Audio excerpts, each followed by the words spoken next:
আসসালামু আলাইকুম এভরিওয়ান। মনের লেখন গল্পে 7 নম্বর পার্ট। আর তোমরা অনেকেই কমেন্ট করো যে ভাইয়া আপনার সাথে কিভাবে যোগাযোগ করব। তো আমার সাথে যোগাযোগ করতে হলে এই ভিডিওর কমেন্ট বক্সে আমার টেলিগ্রাম গ্রুপের লিঙ্ক দেওয়া আছে, তোমরা ওখানে গিয়ে জয়েন হতে পারো। আমি ওখানে মাঝে মাঝেই লাইভে আসি।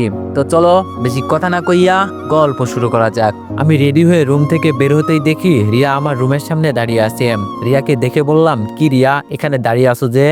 রিয়া আমাকে দেখে বলল, ভাইয়া আসলে আপনাকে আজকে হিরোর মতো লাগছে, মন চাইছে আপনার হাত ধরে সারা জীবন। আমি বললাম বলো বলো পরে কি? রিয়া গাল লাল করে বলল, জান ভাইয়া কিছু না, এখন আপনার কাছে একটা দরকারে আসছি। আমি বললাম কি বলো? রিয়া বলল, আপনার ফোনটা আমার একটু লাগবে আজকে। রিয়ার হাত ধরে আমি ওকে রুমে নিয়ে গেলাম। রুমে যাওয়ার পর রিয়াকে বসিয়ে আমি হাঁটু গেড়ে নিচে বসে বললাম, শুধু ফোনটা নিয়ে কি করবে?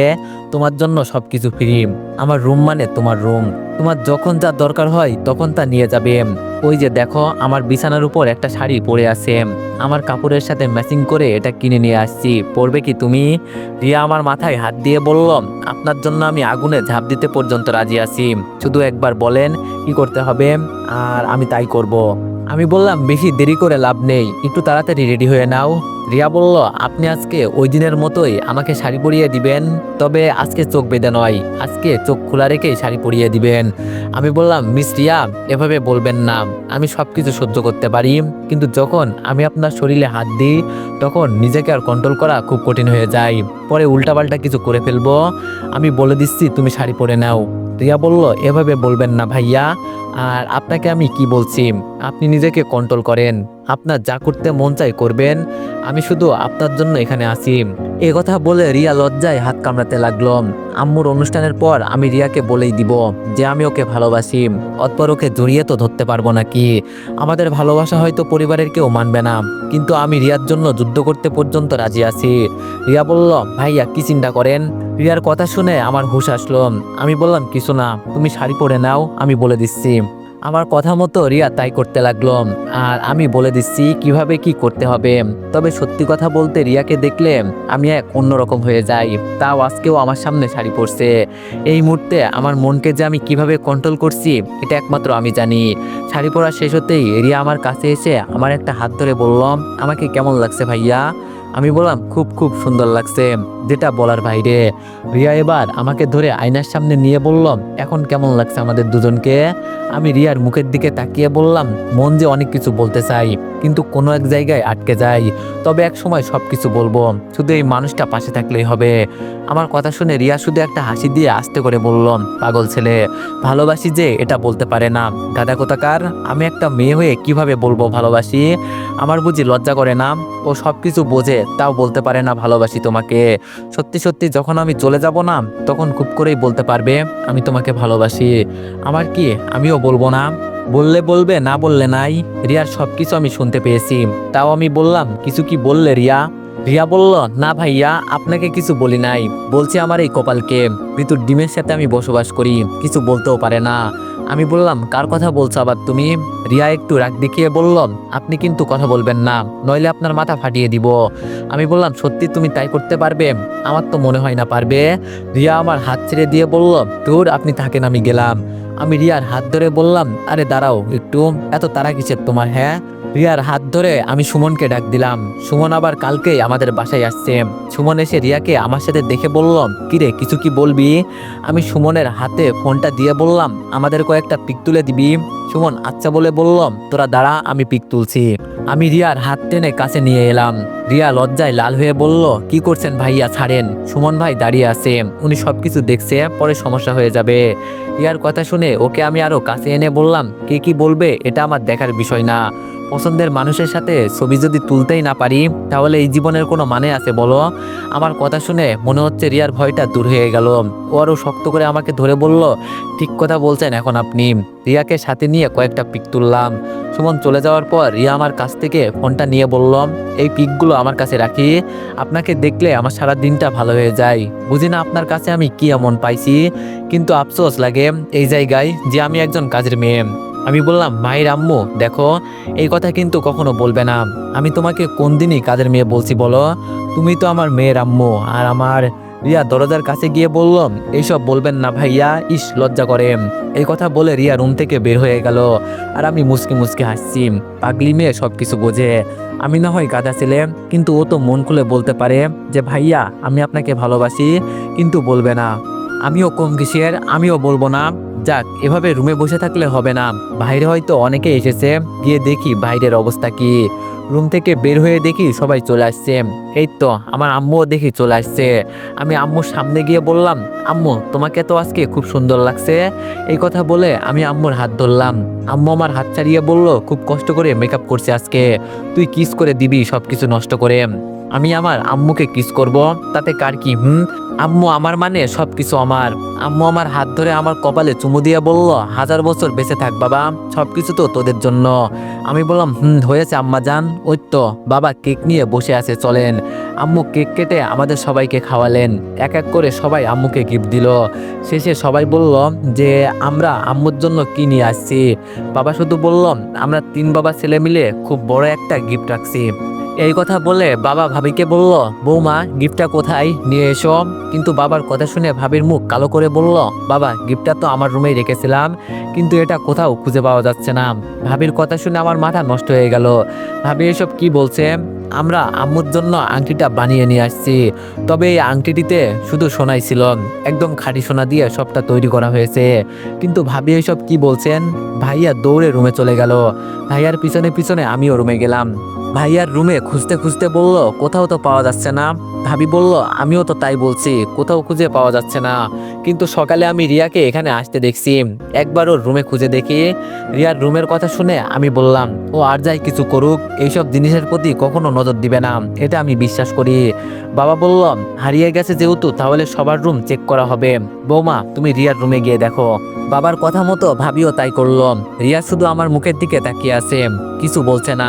আর বাইরে সবাই জেনে গেছে খাঁটি সোনার আংটি চুরি করা হয়েছে। আর কে যে এটা চুরি করেছে এটা সবাই দেখে যাবে। আমি দাঁড়িয়ে দাঁড়িয়ে দেখছি ভাবি আর ভাইয়া রিয়ার রুমে খোঁজাখুঁজি করছে। রিয়া আমার পিছনে ভয়ে দাঁড়িয়ে আছে। তবে আর যাই হোক, আমার এতটুকু বিশ্বাস আছে যে রিয়া কখনো এইসব করতে পারে না। হঠাৎ করে ভাবি রিয়ার বিছানার নিচ থেকে আংটি বের করে বলল, কে জানি বলছিল আমাদের বাসার কাজের মেয়ে খুব ভালো, এই হলো আজকে তার প্রমাণ। লোভে পড়ে মানুষ যা ইচ্ছা তাই করতে পারে। রিয়া তো এটা দেখে কান্না করে বলল, আপনারা এইসব কি বলছেন? আর এটা যে আমার রুমে কিভাবে আসলো আমি এটাও জানি না, বিশ্বাস করেন আপনারা।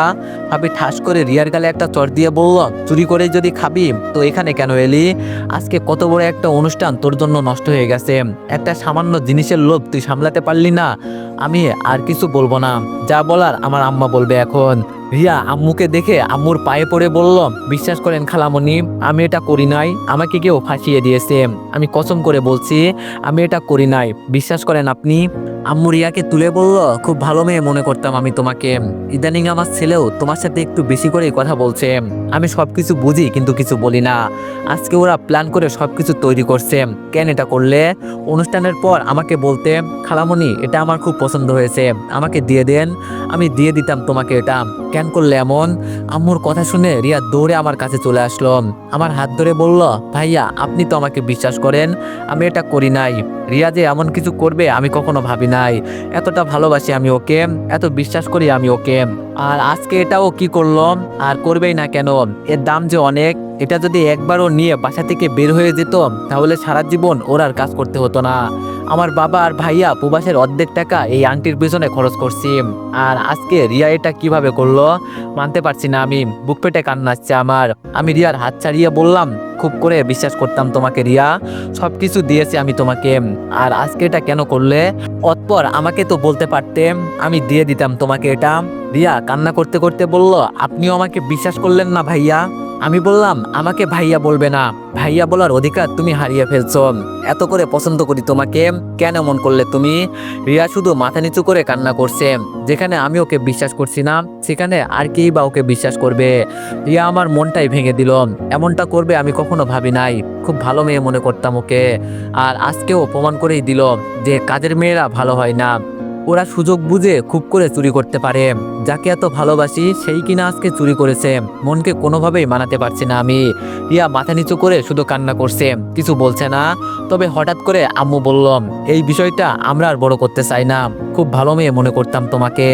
এক নিমিষে সবকিছু শেষ করে দিলে।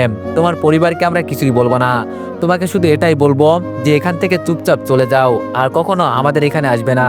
তোমার মতো মেয়েকে আমাদের দরকার নেই। চুরি করে যদি এত খাওয়ার ইচ্ছা হয় তাহলে যাও গিয়ে চুরি করে খাও। তোমাকে আমরা সবকিছু দিয়েছিলাম, কিন্তু তুমি নিজে নিজেই সবকিছু হারিয়ে ফেললে। আম্মুর কথা শুনে রিয়া কান্না করতে করতে বলল, আজকে আমার কিছুই বলার নেই। আমার কাছে প্রমাণ নেই যে আমি দেখাবো আমি চুরি করি নাই। তবে হ্যাঁ, আপনারা যদিও বলেন আমি চুরি করছি, ঠিক আছে, এখানে আমি কিছুই বলবো না। তবে কেউ একজন ছিল যে আমাকে খুব করে বিশ্বাস করত। আজকে সে আমার দিক থেকে মুখ ফিরিয়ে নিল। আর ফিরিয়ে নিবেই না কেন? আমার মতো মেয়ের জন্য ও কি বকা শুনবে? তবে সত্যি একটা কথা খালামুনি, আমি চুরি করি নাই। কেউ আমাকে ফাঁসিয়ে দিয়েছে। তবে এর বিচার একদিন হবে হয়তো, কিন্তু সেই দিন আমাকে হাজার খুঁজেও পাবেন না। রিয়া আম্মুর হাতে একটা ঘড়ি দিয়ে আম্মুর পায়ে হাত দিয়ে বলল, আপনাকে আমি খুব সম্মান করি খালামুনি, কিন্তু কখনো ভাবি নাই আমার নামে এমন কিছু মিথ্যা অভিযোগ উঠবে। আপনি বলছেন আমি আপনার কথা মানবো না, এটা তো হতে পারে না। আমি চলে যাব, আর কখনো ফিরে আসবো না। তবে আমি যাই করি দোয়া করবেন আমার জন্য। আর এই ঘড়িটা আপনার জন্য কিনেছিলাম। তবে আমার বাবা মা আমাকে কখনো চুরি করা শেখায়নি। যদি চুরি করতাম, আপনার বাসার সবকিছু আমার জানা আছে, কোথায় কি রাখা।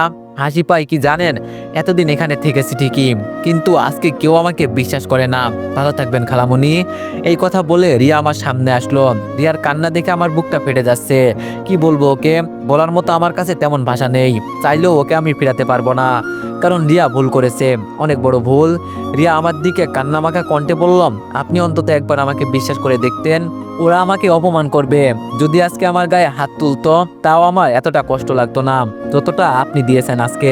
আপনার জন্য এত কিছু করলাম আমি, আর আপনি আজকে আমাকে বিশ্বাস করলেন না। আশা করি হয়তো আর কখনো আমাদের দেখা হবে না।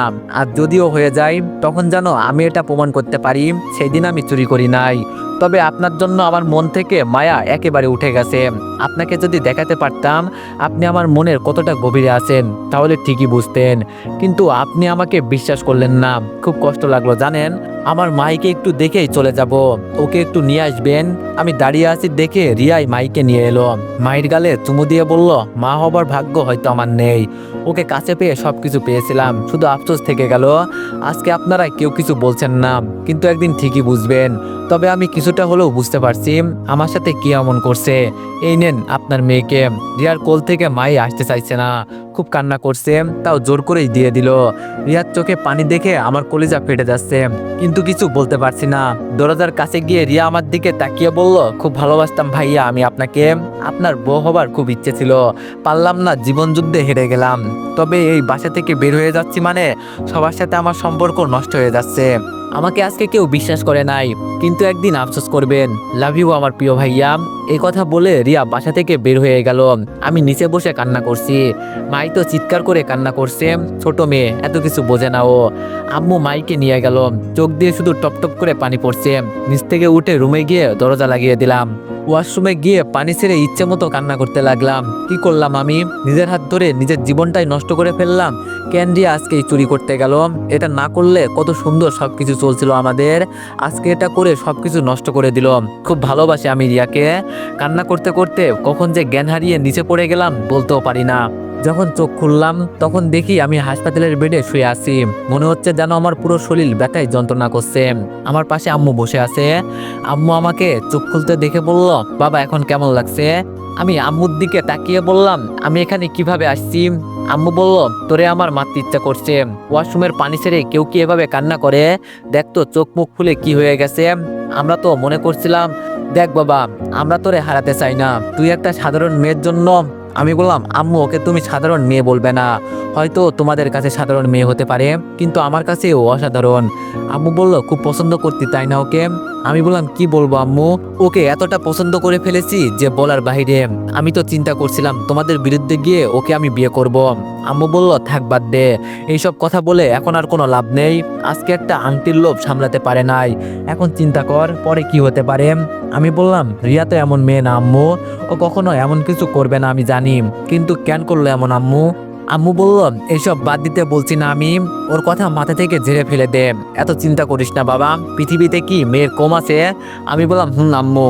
আম্মু বলল এখন বাসায় যেতে পারবি তো? আমি বললাম পারবো, আমাকে একটু ধরো, এখানে থাকতে আমার আর ভালো লাগছে না।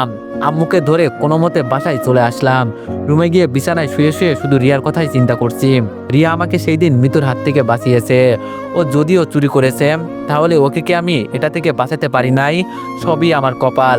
বড় কথা হলো রিয়া হয়তো আমার কপালে লেখা ছিল না, এজন্য ওকে আমি পাই নাই। শেষ করে ফেলছি যেহেতু সবকিছু শেষ। যাকে বিয়ে করব বলে আশা করছিলাম সেই চলে গেল, এখন আর বিয়ে করব না। আমার একটা মেয়ে আছে, ওকে নিয়ে পুরো জীবন কাটিয়ে দিব। মেয়ের মুখের দিকে তাকিয়ে হলেও আমি আর বিয়ে করব না। এখন নিজেকে একা করে ফেলেছি, আগের মতো কারোর সাথে কথা বলি না। যত দিন যায় ততই নিজেকে ঘরবন্দি করে ফেলছি। এখন মাহির সবকিছু আমাকেই দেখতে হয়। আজকে 1 মাস চলে গেল, তাও আমি কিছু বলতে পারি না কিভাবে যে দিনগুলো চলে গেল। তবে ইদানিং আমি শুনছি আমার পরিবারের সবাইকে আমার ভাবি কান মন্ত্র দেয় যে আমি যেন মিতুকে বিয়ে করি। মিতু নাকি আমার জন্য বিয়ে করে নাই, ও নাকি আগের থেকে অনেক ভালো হয়ে গেছে। আমার পিছনে ভাবি একেবারে উঠে পড়ে লেগেছে। কিন্তু এই মনে যে একজন জায়গা করে গেছে, তাকে রেখে অন্য কাউকে কিভাবে আমি বিয়ে করব? রিয়ার কথা এখনো ভুলতে পারি নাই, আবার এর ভিতরে অন্য কিছু বলে। তবে যে যাই বলুক, আমার এই বিয়ে করার ইচ্ছা নেই। এখন মাঝে মাঝে সিগারেট খাই, রিয়া চলে যাওয়ার পর থেকে এটা খাই মাঝে মাঝে। যখন নিজেকে খুব একাকিত্ব মনে হয়, রিয়া ঠিকই বলতো, এখন তো আর বলবেন না যে আমি তোমাকে ভালোবাসি। আমি যখন চলে যাব তখন শুধু আফসোস করবেন যে কি করলাম। আজকে ওর প্রতিটা কথাই সত্যি হতে চলেছে। রিয়া কাছে নাই, অথচ ওর কথাগুলো আজকে আমার খুব মনে পড়ে। বিকালে ছাদে বসে বসে ফোনে গেম খেলছি, তখন পিছন থেকে একটা শব্দ আসলো যে কফি খাবেন। আমি পিছনে তাকিয়ে দেখি মিতু ম্যাডাম দাঁড়িয়ে আছে। অনেকদিন পর ওনাকে আমি এখানে দেখলাম, তাই বললাম কি ব্যাপার ম্যাডাম, আপনি এখানে? মিতু ম্যাডাম আমার পাশে বসে বলল ফোনটা যদি একটু রাখতে তাহলে বেশ ভালো হতো। আমি মিতু ম্যাডামের কথা শুনে ফোনটা রেখে বললাম বলেন কি বলবেন। মিতু ম্যাডাম বলল, বলছি কেমন আছো তুমি? আমি বললাম আছি মোটামুটি। তো এখানে কি জন্য আসছেন? মিতু বলল, কেন আমার বেস্ট ফ্রেন্ডের বাসায় আমি আসবো না? আমি বললাম আপনি যেখানেই যান কোনো মতলব ছাড়া যান না, যেটা আমি খুব ভালো করেই জানি। এখন বলেন সত্যি কথা, এখানে কেন আসছেন? মিতু বলল, আমার বাবা মা এখানে আসছে, এজন্য ওনাদের সাথে এখানে আসছি। আর শুনলাম তোমাদের বাসার কাজের মেয়ে। আমি বললাম যেই পর্যন্ত বলছেন সেই পর্যন্তই থেমে যান, যদি নিজের ভালো চান। আমার পরিবার ছাড়া বাইরের কেউ ওকে এই কথা বলতে পারবে না, বললে একদম কি যে করব হিসাব নেই। আমার কথা শুনে মিতু চুপ হয়ে গেল, কিন্তু একটু পরেই বলল, সরি আর বলবো না। আমি বললাম এখন বলেন এভাবে আর কতদিন থাকবেন? একটা বিয়ে তো করতে পারেন। মিতু বলল, তুমি যদি হ্যাঁ বলো তো আমি আজকেই বিয়ে করে নিব। আমি বললাম আপনি বিয়ে করবেন এতে আমার হ্যাঁ বলার কি আছে? আপনার মন যাকে চাই তাকে বিয়ে করেন, আমি কি না করছি আপনাকে? মিতু বলল, বিয়ে তো করব তোমাকে, এজন্য তোমার অনুমতি লাগবে না আমার? মিতুর কথা শুনে আমি হাসতে হাসতে বললাম, আমি আপনাকে বিয়ে করব? বাবা এই কথা কে বললো আপনাকে? মিতু বলল, নিচে বাবা মা সেই বিষয়ে কথা বলছে। আমি বললাম কথা বললে কি হবে, আমি তোমাকে বিয়ে করলে তো। মিতু বলল, আমি যখনই বলি তখনই তুমি শুধু না করো, কেন এমন করো? আমার মাঝে কি এমন নেই? আমি তোমাকে ভালোবাসি বলে সবকিছু তোমাকে উজাড় করে দিতে চেয়েছিলাম, এটা কি আমার ভুল ছিল? আমি কি তোমাকে ভালোবাসতে পারি না? তোমার জন্য সবার সামনে অপমানিত হয়েছি। আমি বুড়ো হয়ে গেছি বলে আমাকে বিয়ে করবে না? আমার থেকে 3 বছরের বড় তুমি, তাও কেন না করো বলো? আমি তোমার থেকে বড়, এটাই কি আমার অপরাধ? আমি মিতু ম্যাডামের দিকে তাকিয়ে আছি, কি বলবো ওনাকে, বলার মতো ভাষা নেই। তবে আমি যে এই মনে রিয়ার জায়গা দিয়েছি, ওকে ছাড়া আমি অন্য কাউকে কোনোদিন বিয়ে করতে পারবো না। আমি এবার বললাম, জানেন কি ম্যাডাম, নিয়তির বড় লীলা খেলাম, যাকে আমি ভালোবাসি সে কাছে নেই। আজকে ছোট্ট একটা ভুলের কারণে ওকে আমি হারিয়েছি, আপনাকে বললে কি বুঝবেন? মিতু বলল, রিয়াকে ভালোবাসো তুমি? আমি বললাম অনেক অনেক, যেটা বলার বাইরে। কয়েকদিন পর আমরা বিয়ে করতাম, কিন্তু মাগার তার আগেই সবকিছু শেষ হয়ে গেল। মিতু বলল, ও গরিব ঘরের মেয়ে, আর ওর মাঝে কি এমন আছে যে আমার মাঝে নেই? আমি বললাম এজন্য আমি আপনাকে পছন্দ করি না, জানেন? মিতু বলল, এখন আবার কি বলছে? আমি বললাম, আপনি কাউকে সম্মান দিয়ে কথা বলেন না, নিজেকে খুব বড় মনে করেন। আপনার মনের ভিতরে অনেক ধুলাবালি আছে, ওগুলো আগে পরিষ্কার করেন। মিতু বলল, চলো নিচে যাই, দেখি সবাই মিলে কি সিদ্ধান্ত নিয়েছে। আমি বললাম, আমি যাব না নিচে, আপনার দরকার হলে আপনি যান, আমার এক কথা, আমি এখন বিয়ে করব না। মিতু বলল বিয়ে না করলে জোর করে বিয়ে করব তোমাকে, নইলে তুলে নিয়ে যাব। আমি বললাম হুমকি দিলেন বুঝি আমাকে? মিতু আমার চুল টেনে বলল হুমকি মনে হলে তাই মনে করো। এখন আমি গেলাম, তুমি থাকো। আর যে চলে গেছে তাকে নিয়ে তো চিন্তা করবে না, ও আর কখনো ফিরে আসবে না, আসার কোনো সম্ভাবনা নেই, বুঝলে? এই কথা বলে মিতু নিচে চলে গেল। আমি একা একা বসে আছি। আমার পরিবার যে এখন কি নাটক শুরু করছে কে জানে। তবে আমি যাই করি না কেন, এই মিতুকে কোনো মূল্যে আমি বিয়ে করব না। ও সুন্দর আছে এটা আমি মানলাম, কিন্তু কোনো এক কারণে ওকে আমার পছন্দ হয় না। হয়তো আমার মনের ভিতরে রিয়া আছে, এজন্য ওকে আমার এতটা পছন্দ নয়। যাক, অনেকক্ষণ এখানে বসে আছি, এখন নিচে যাই, নিচে গিয়ে দেখি সবাই কি করছে। আমি ছাদ থেকে ধীরে ধীরে নিচে চলে গেলাম। নিচে গিয়ে দেখি অচেনা কয়েকজন আমাদের বাসায় আসছে, আর মিতু একটু দূরে বসে আছে। আমি ওদের দেখেই বুঝে ফেলছি যে ওনারাই হয়তো মিতুর বাবা মা। আম্মু আমাকে ডাক দিয়ে বলল, দীপু এখানে আয় তো একটু বাবা। আমি আম্মুর কথা শুনে শুধু বললাম, আম্মু আমার মেয়ে হয়তো ঘুম থেকে উঠে গেছে, এজন্য আমি রুমে গেলাম, সমস্যা নেই তোমরা কথা বলো, আমি আসি। এই কথা বলে আমি রুমে চলে গেলাম। গিয়ে দেখি আমার মেয়ে সত্যি ঘুম থেকে উঠে গেছে। আমাকে দেখে মাই একটা হাসি দিয়ে বলল, বাবা আমার মেয়েটা মাত্র বাবা মা ডাক শিখেছে, এর ভিতরে ওর মাকে হারিয়ে ফেললো। এখন ওকে রেখে যদি আরেকটা বিয়ে করি তাহলে কি হবে? যেভাবে আছি সেভাবেই একা থাকবো। আমি আমার মেয়ের পাশে শুয়ে ওকে নিয়ে খেলা করছি। মিতু দরজার কাছে দাঁড়িয়ে বলল, আমি ভিতরে আসবো কি? আমি বললাম সেদিনের মতো কিছু করবেন না তো আবার? মিতু বলল, এইসব বলে আর লজ্জা দিবেন না। আমি বললাম তাহলে ঠিক আছে ভিতরে আসেন, সমস্যা নেই। মিতু ভিতরে এসে বললাম, দেন তো আমার কোলে মাইকে। মিতুকে দেখে আমার মেয়ে কান্না করে দিল। এজন্য আমি বললাম, ও যাত্রার কোলে যায় না, বুঝলেন? ওর একজন আম্মু ছিল, ওকেও হারিয়ে ফেলেছে, এজন্য আমাকে ছাড়া অন্য কারো কোলে ও যাবে না। মিতু বলল, সমস্যা নেই আমার, আমাকে দেখে দেখে ওর অভ্যাস হয়ে যাবে, তখন এমনি পরে আমাকে আম্মু ডাকবে। আমি বললাম, দেখেন এখান থেকে যান, মন মেজাজ খারাপ করবেন না কিন্তু। মিতু বললাম, আমার সাথে আপনি এমন করেন কেন? আমি কি খারাপ কিছু বলছি? আমাদের দুই পরিবার মিলে আমাদের বিয়ে ঠিক করছে, এজন্য তো আপনার মেয়েকে এখন থেকে আমাকেই দেখতে হবে। আমি বললাম, বাসায় গিয়ে বসে বসে স্বপ্ন দেখেন, শুধু খালি বিয়ে বিয়ে করা, জানতো এখান থেকে। মিতু বলল, চলেই যাব, তোমাদের বাসায় তো আর থাকতে আসি নাই। তো এভরিওয়ান, নেক্সট বারের জন্য সবাই একটু বেশি বেশি লাইক আর কমেন্ট করে দিয়েন। ধন্যবাদ।